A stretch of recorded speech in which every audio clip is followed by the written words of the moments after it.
Sai Chaitanya paramedical college लेकर आया है पैरामेडिकल काउंसिल और सरकारी नौकरियों के लिए उपयोगी पाठ्यक्रम। EMLT, radiology technician, health sanitary inspector में एडमिशन जारी है। हमारा पता याद रखे, Sai Chaitanya paramedical college, Ruby City scan के ऊपर, Mochi corner, camp road, Malegaon. Malegaon शहरातील खाजगी वीज कंपनीच्या विरोधात सुनील आबा गायकवाड आणि सामाजिक संघटना इतर पक्षातील सर्व लोकांनी आंदोलन करण्याचं ठरवलं होतं। बिलं भरू नका, कंपनीला धडा शिकवा अशा घोषणाही करण्यात आल्या।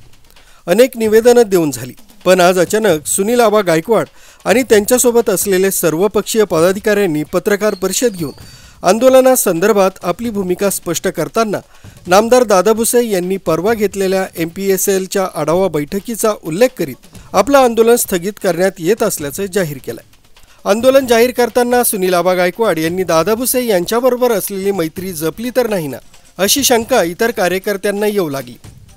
त्यांनी मी भाजपचा आहे आणि विधानसभेत दादा भुसेंच्या बरोबर राहणार असंही त्यांनी सांगितलं, परंतु इतर पक्ष विरोधात राहतील अशी घोषणा केली।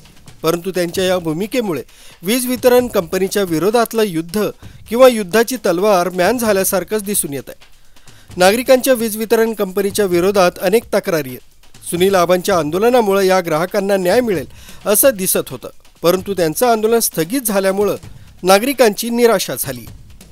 मालेगाव शहरातली खाजगी वीज वितरण कंपनी नकोशी वाटू लागली असून ग्राहकांना त्रास होतोय।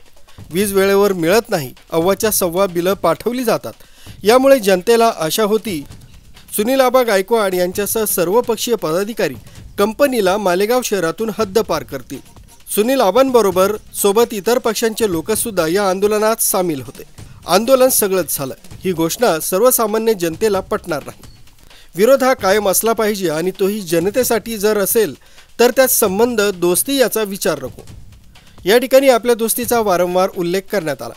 पत्रकारांनी विचारलेल्या प्रश्नांमध्ये त्यांनी दादा भुसे यांच्या विरोधात अनेक गोष्टी सांगितल्या, परंतु शेवटी दोस्ती आहे असं म्हणून आपली भूमिका ताबडतोब बदलली। ऑफिस तोडावं, जाळावं, त्यांचा तर तो संघटनेचं ते आंदोलनाची एक पद्धत आहे त्यांची, त्या पद्धतीने करावं, पण लोकांना न्याय मिळवून द्यावा।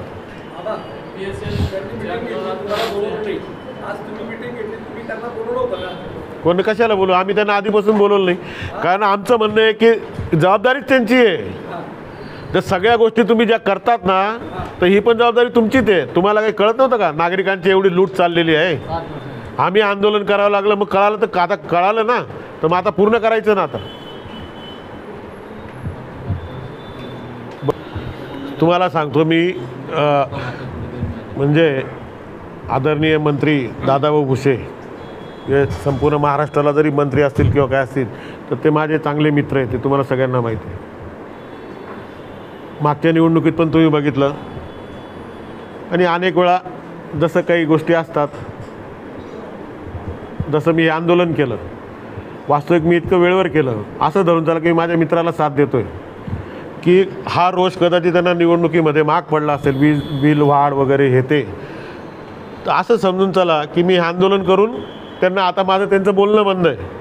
मग त्यांना डायरेक्ट जाऊन सांगू शकत नाही दादा तुम्ही हे काम करावं, मग ते उचललं मी, आणि आता आपोआप त्यांनी ते माझ्या मित्राची मी मदतच केली ना एका प्रकारे, ना अशा अनेक गोष्टींमध्ये केलेली। हां, प्रश्नच नाही, ताकद एवढी आहे त्यांच्याकडे।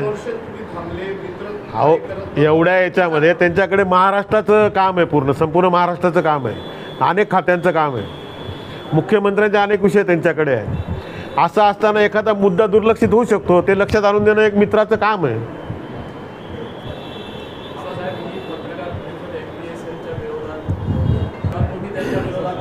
एक मिनिट, आम्ही तुम्हाला हे म्हणजे तुम्हाला परवा सांगितलं की आम्हाला प्रेस घ्यायची, बरोबर आहे, ती आम्हाला तर त्याच दिवशी घ्यायची इच्छा होती, परंतु मला बरं नसल्यामुळे मी सांगितलं की आपण सोमवारी घेऊ। आता सोमवारपर्यंत भुयारी गटर विषयावर त्याच्या आधीची घटना कुठली घडलेली होती की सर्वपक्षीय शिष्टमंडळ जाऊन आयुक्तांना भेटलं, त्यांनी त्यांची बाजू मांडली, आयुक्तांनी त्यांना शब्द दिला की 1 महिन्यामध्ये आपण या सगळ्या गोष्टींवर व्यवस्थित तोडगा काढू, नंतर कामाला सुरुवात करू, बरोबर। मग आता काल जर आयुक्तांचं पत्रक निघालं तर आम्ही आज त्या मुद्द्यावर बोलायचं नाही का? नाही, आता आम्हाला संशय आहे. आयुक्तांनी त्यांचा शब्द बदलला. ऐका, आयुक्तांनी त्यांचा शब्द बदलला. त्यांनी शिष्टमंडळाला काय शब्द दिला होता की 1 महिन्याची मुदत मागितली होती त्यांनी. मग त्यांनी काल एवढ्या घाईघाईने की विरोध निरर्थक आहे, यांना कुठून एकदम एवढं ब्रह्मज्ञान प्राप्त झालं? किंवा माझं मत आहे की आयुक्तांनी मंत्र्यांच्या दबावामध्ये ते स्टेटमेंट काढलेलं आहे. मग काय बोलायचं नाही? शब्द बदलवला आयुक्तांनी, खासदारांना दिलेला शब्द बदलवला आयुक्तांनी. यात या दोघांच्या दोस्तीमुळे सर्वसामान्य जनतेचं नुकसान होणार ही गोष्ट मात्र निश्चित. दादा भुसे यांनी मीटिंग घेतली. मीटिंगमध्ये समस्या आमच्या कार्यालयात येऊन मांडा असंही सांगण्यात आलं.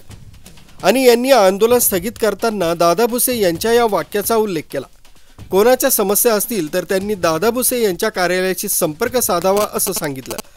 असो, मालेगाव शहरातली अनेक आंदोलनं MPCL कंपनीच्या विरोधात सुरू झाली आणि संपली सुद्धा.